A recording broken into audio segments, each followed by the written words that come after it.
My fiancé laughed at the prenup and said, "You either marry me as is or not at all." I calmly replied, "Okay." Then I called the planner and canceled everything. She found out when she showed up for the final dress fitting, and no one was there. Hey viewers, real quick, only 8% of you watching are subscribed, and the channel's kind of stuck right now. If you enjoy these stories, hitting that subscribe button would really help us keep going. Thanks. I'm 38M David, sitting in my home office while my ex-fiancé melts down via voicemail. This happened 5 days ago, and I'm still processing how fast everything unraveled. Monday afternoon, I was reviewing contracts when my lawyer Jennifer called. "David, the prenup is ready for signatures. Clean, straightforward, protects your business assets and the house, everything we discussed." Background: Rebecca, 31F, and I had been engaged for 8 months, together for 2 years. She moved into my house last year after her lease ended. Seemed natural at the time. I own a construction company, built it from nothing over 12 years, worth about $2.3 million, plus my house and investments. The prenup was standard stuff. My business stays mine, the house I bought before we met stays mine. Her assets stay hers. If we divorce, she gets reasonable support based on marriage length, but no claim to what I built before her. Fair and logical. Thanks, Jennifer. I'll bring Rebecca by tomorrow to review it. That evening, I made dinner, salmon, her favorite, poured wine, kept things relaxed. Rebecca, Jennifer finished the prenup. We can review it tomorrow and sign if everything looks good. She looked up from her phone, eyebrows raised. Prenup? I thought we talked about this. I don't want one. We discussed it briefly when we got engaged, but I never said we'd skip it. My business and assets need protection. It's just smart planning. Her expression shifted, not surprised, annoyed. David, I'm not signing anything that says I get nothing if we divorce. That's not what it says. It protects what we each brought to the marriage and provides fair support if things don't work out. I don't care what it says. I'm not signing it. Red flag number 1, but I stayed calm. Rebecca, this isn't negotiable. I won't marry without asset protection. She laughed, actually laughed. Asset protection? From me? That's insulting. It's business, not personal. Everything about marriage is personal, David. She stood up, hands on her hips. Here's the deal. You either marry me as is or not at all. No prenup, no contracts, no lawyers, just us. The ultimatum hung in the air. 2 years together, and she was showing me exactly who she was. Okay, I said. She smiled, thinking she'd won. Good. I need to see reason. No, Rebecca. Okay, as in not at all. Her smile vanished. What? You gave me 2 choices. I'm choosing not at all. David, don't be ridiculous. You're not calling off our wedding over a stupid contract. I'm not calling it off over a contract. I'm calling it off because you just showed me you think marriage means claiming half of everything I worked for before I even met you. That's not. That's exactly what it is. You won't sign a document that protects what's mine, which means you believe what's mine becomes yours. That's not partnership, Rebecca. That's opportunism. She stared at me for a long moment. You're serious? Completely? Fine, sleep on it. You'll change your mind. She went upstairs. I heard the bedroom door slam. I didn't sleep on it. I called Jennifer immediately. Jennifer, it's David. Cancel the prenup drafting. Cancel everything. The engagement's off. David, are you sure? People get emotional about prenups. Maybe give her time to. Jennifer, she laughed at it and gave me an ultimatum. Marry her as is or not at all. I'm choosing not at all. Understood. I'll note the file is closed. Next call, the wedding planner Sandra. Sandra, this is David Mitchell. I need to cancel the wedding. Oh my goodness, David, is everything okay? The wedding's in 6 weeks. Everything's fine. The engagement's off. Please cancel all vendors, arrangements, everything. Send me the cancellation breakdown. David, this will be expensive. You'll lose some deposits, and there will be cancellation fees. Probably around $28,000 total. I understand. Cancel everything. What about Rebecca? Shouldn't she be involved in these decisions? Rebecca made her decision. I'm making mine. I spent the next 2 hours calling vendors, photographer, band, florist, caterer. The venue was the biggest hit, $15,000 gone. Catering was $8,000. The rest added up fast. Tuesday morning, Rebecca came downstairs acting like nothing happened. Morning, babe, coffee's ready. I was at the kitchen table with my laptop working through vendor confirmations. Rebecca, we need to talk. If this is about last night, I forgive you. The prenup thing was hurtful, but we can move past it. There's nothing to move past. The wedding's canceled. She froze, coffee mug halfway to her lips. What do you mean, canceled? I mean, I spent last night calling every vendor and canceling everything. The venue, catering, flowers, music, photography, all of it. You can't cancel our wedding without discussing it with me. You gave me an ultimatum. I accepted it. I didn't mean cancel the wedding. I meant drop the prenup. That wasn't the ultimatum you gave me. You said marry you as is or not at all. I chose not at all. Her face went red.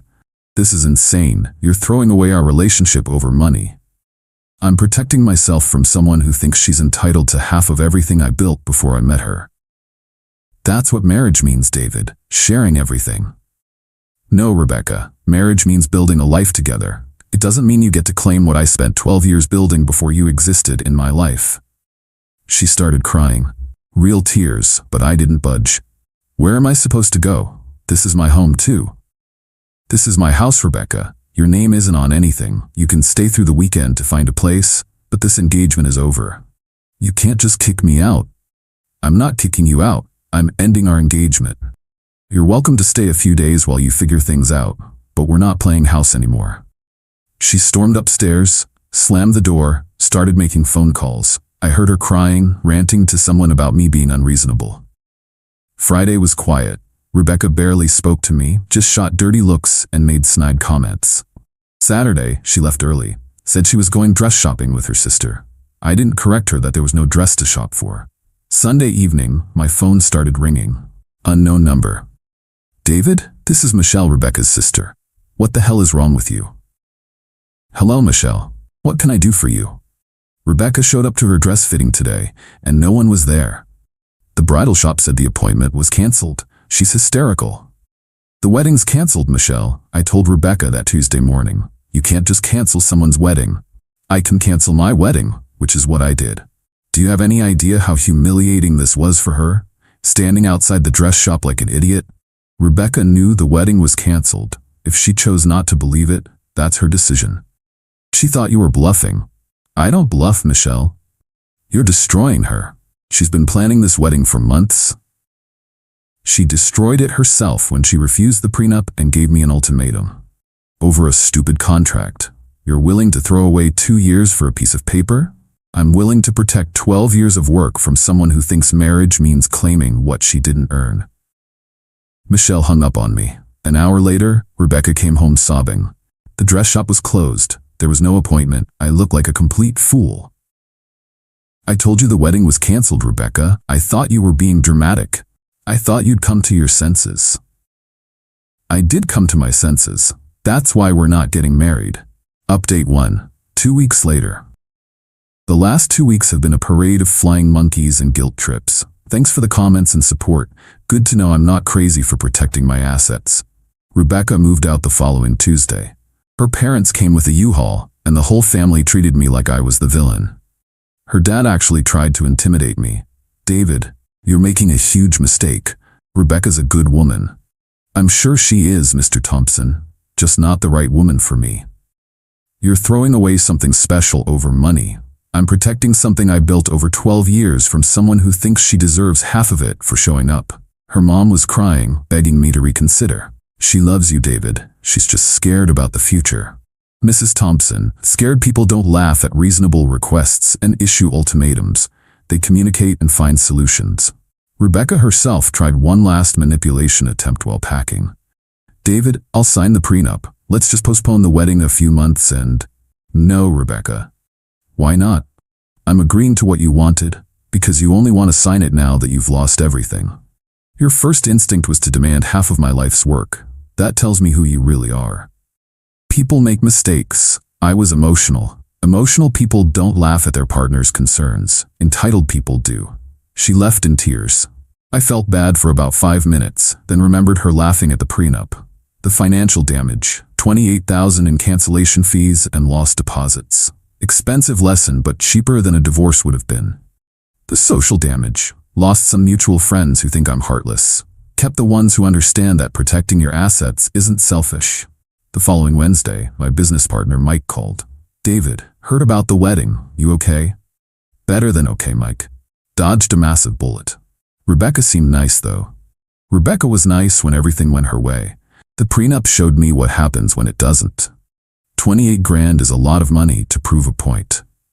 28 grand is nothing compared to losing half my business in a divorce. Thursday, Rebecca's best friend Sarah called me. David, Rebecca is devastated. She's staying with her parents, crying constantly. I'm sorry she's upset, Sarah, but this was her choice. Her choice? You canceled her wedding.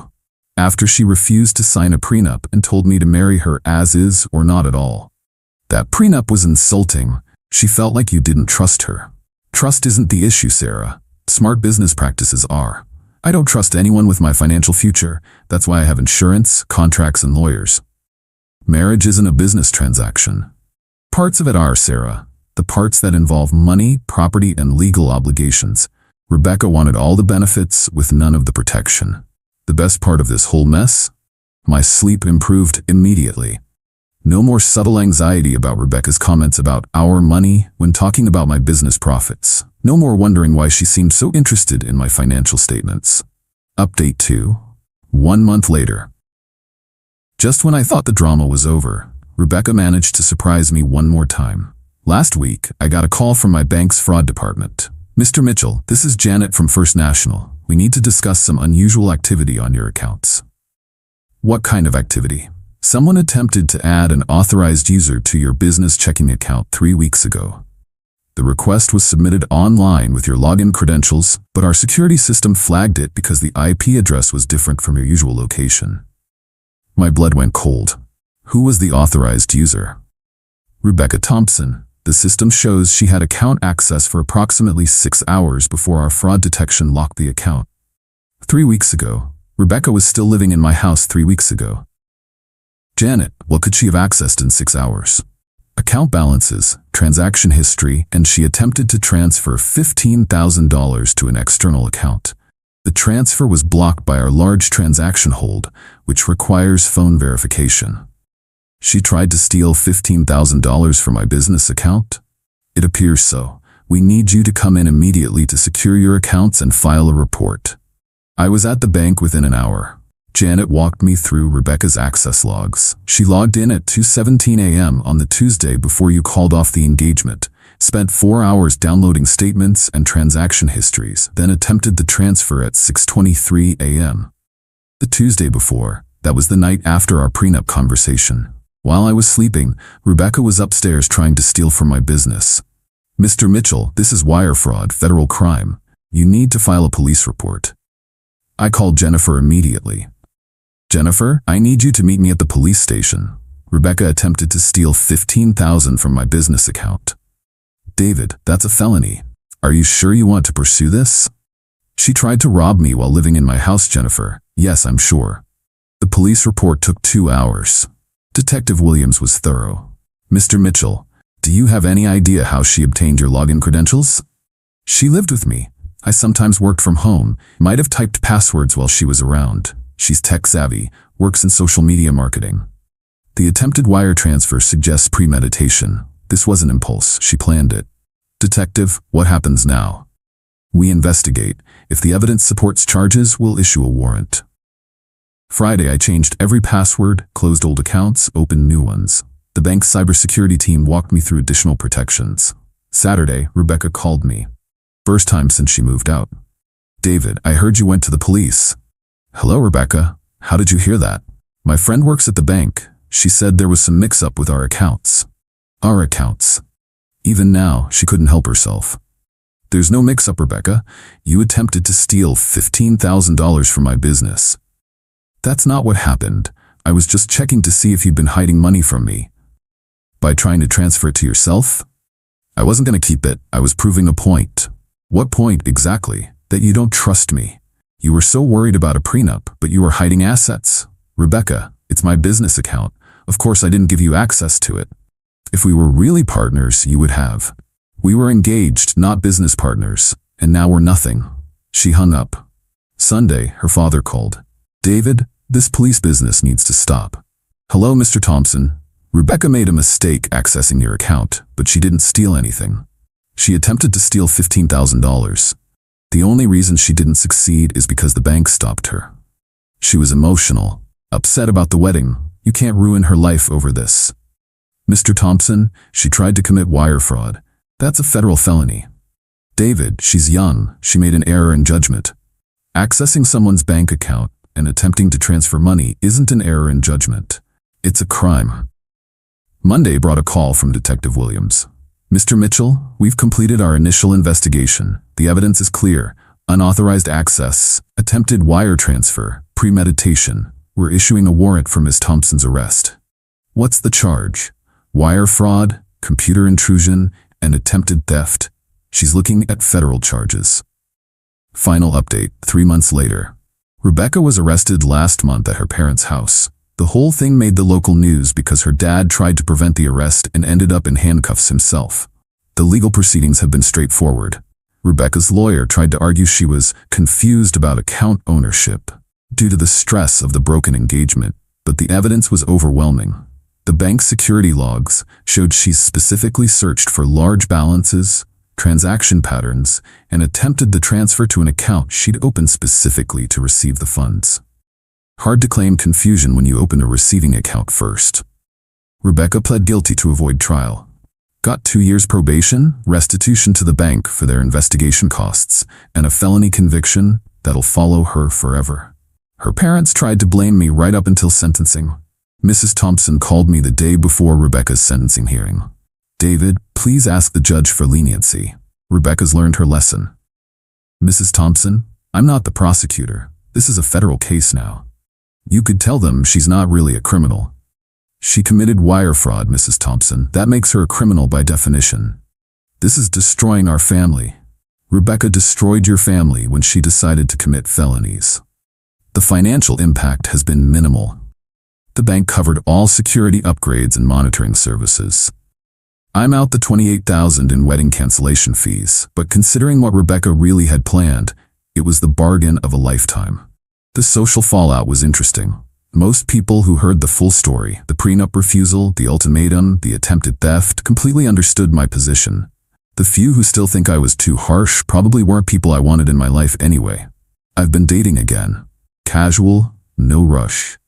The prenup conversation happens early now, usually by the 3rd date. Amazing how quickly that filters out the wrong people. My business partner Mike put it perfectly.